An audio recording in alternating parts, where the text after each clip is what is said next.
I don't know if you know this, but Washington has this pilot program where they are teaching simians to be workers, to do those boring, repetitive tasks no one really wants to do. They teach the apes, the gorillas, to make a living, earn their bananas. And this has been going on. It's getting rave reviews, and yes, they do treat the animals very humanely.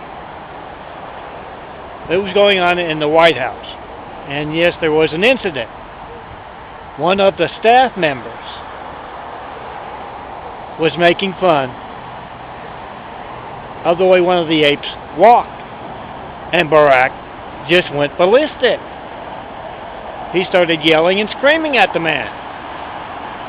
Carried on for the longest time, then he stormed into the Oval Office, slamming the door behind him. And yeah, he took out his white girlfriend. And then as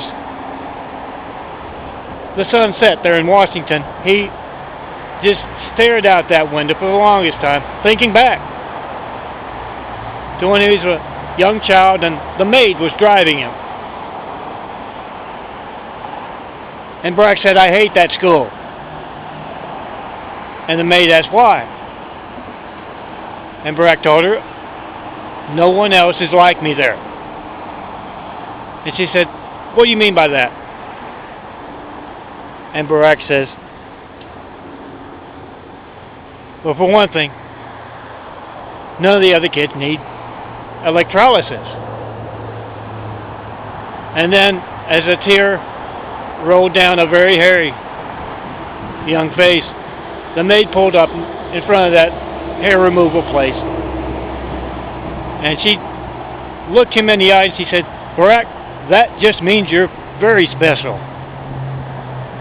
And you're going to grow up to be president, just like Uncle Osama says." I think even way back then, Barack knew Osama wasn't his uncle. Guys, remember what my little fictional videos, my funny stuff is to do, to draw attention to the blatant and dangerous censorship of our phones. Call 424-229-0911. Then document your mail to me to show where that dangerous censorship comes from at Bonzo in Washington. And get the truth out about that, because they sure aren't covering that in the news, are they?